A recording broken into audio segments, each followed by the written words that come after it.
The all-terrain scout transport, also known as the ATST, is one of my all-time favorite Star Wars vehicles. It's one of those toys that, everyone, not everyone, but a lot of kids had as when we were kids. Me and my brother, we did not have one. And so I just loved it. Even so wonky little, it was known as the chicken walker. And it's a weird looking vehicle, but yeah, I just love the design. The same goes for like A Wing and B Wings and some of the TIE fighters, the original TIE fighter, the X Wing, of course. I mean, let's not forget the all time greatest Millennium Falcon. I mean, the list goes on, and pretty much all Star Wars designs are on that list. A lot of things inspired me to tackle this project, though, are a lot of it was inspired by E.C. Henry and Howard Day.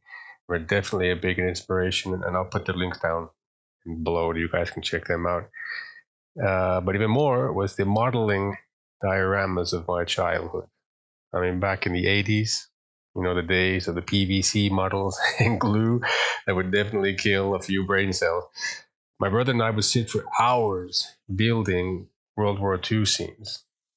I mean, I wrote a whole blog post on this topic, so I won't go into it too much here, but I'll say that some of my best childhood memories are of us working on those dioramas.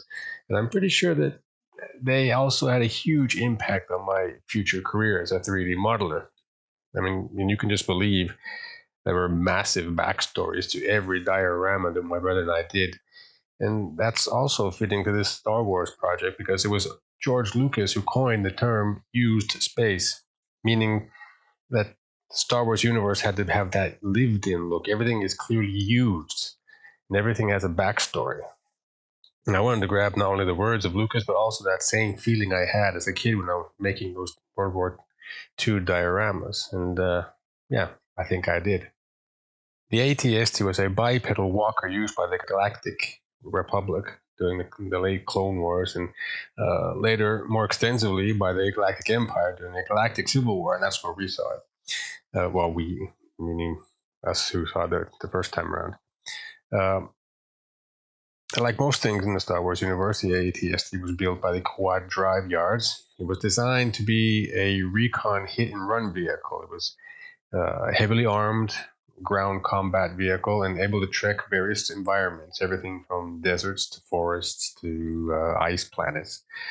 And the first difference you'll notice about my version is the color scheme. Now, the real reason for this is that I was simply working with various metals, materials, and substance painter, and trying to break up that drabby plain gray of the original color scheme, and it kind of turned into a happy accident. Now, I mean, because even as a kid, I really didn't like that colorless gray look. I know that the Empire is all about efficiency over style, but it just always looked unfinished to me, and it was definitely out of place in the forest. Now, mind you, I'm quite aware that my color scheme doesn't fit for the forest battle either, but it works very well as an urban camouflage, or even camouflage for like a winter planet. The happy accident comes in the form of there already being an ATST with similar color scheme. The ATST Mark III, originally introduced in the game Star Wars Commander, and it is, as far as I know, it's still Star Wars canon. So it's very plausible that a version like mine could exist. And I would have loved to do some variants in the color schemes for other environments, but maybe another time. The standard ATST was equipped with a chin-mounted double blaster cannon, a light E-web twin blaster cannon on the port side, and a concussion grenade launcher on the starboard side of its head. I was originally tempted, and I actually started, to redo the lasers for something more modern and up-to-date rather than stick to the simplistic cannons from the 80s.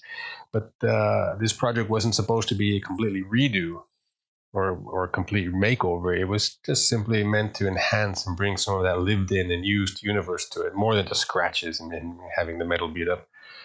The ATST was a highly modular design, and it's able to switch weapon slots and additional tools to fulfill a whole variety of roles on the battlefield, which also gives plausibility to things added in my version.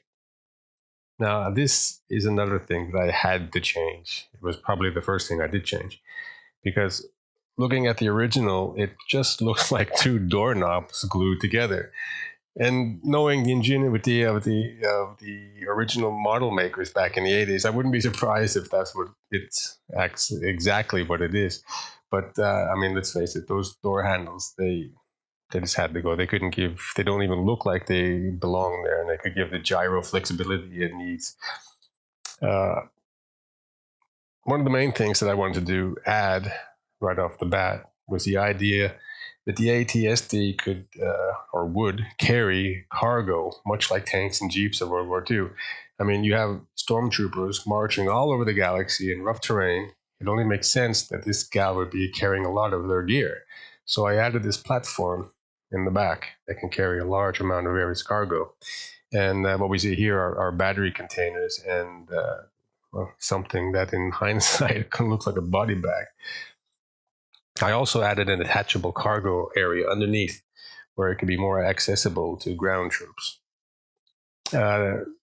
These gadgets on the side always look to me like classic battery slots, and they eventually were made canon in one of the cutaway books, so that's what I made them.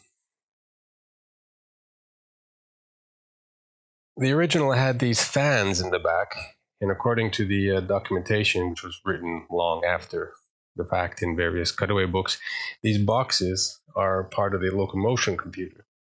And I had enhanced them slightly and built on the idea that there would be an air conditioning system for hot air environments and heating for colder ones. And if you've ever had to drive a long distance in a car from the 70s in the blaring heat of summer or in the middle of an icy winter, you'll know what I mean.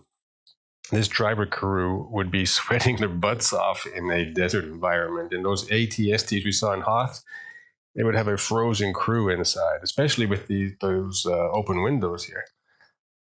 Which is another thing that I had to address.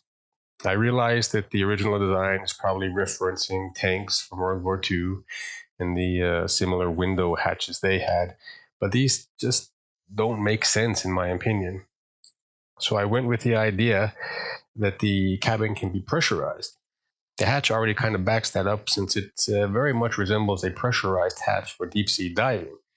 The viewports can be open, but they can also be magnetically sealed because, like the AT-AT, the ATST utilized a holographic targeting system, allowing a 360-degree view of its position.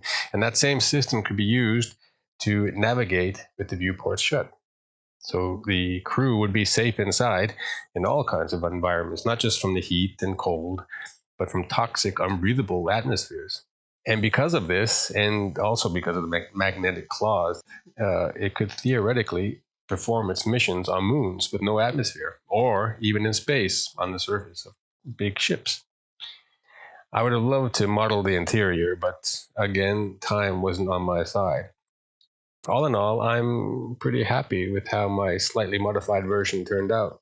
I'd love to do more with many of the other Star Wars. Like I said, I've got this huge list that I've been working on and off throughout the years. And yeah, of course, since time goes on, your skills get better. And I mean, stuff that I'm working on now and stuff I worked on like 20 years ago, or yeah, we were talking about light years here. So it's fun to go back and fix these models up and put them out there whenever I have to have some extra time on my hands. Most of my time is wrapped up in game dev right now, and making videos around that. But, so let me know what you think in the comment section and tune in for more vids. See you.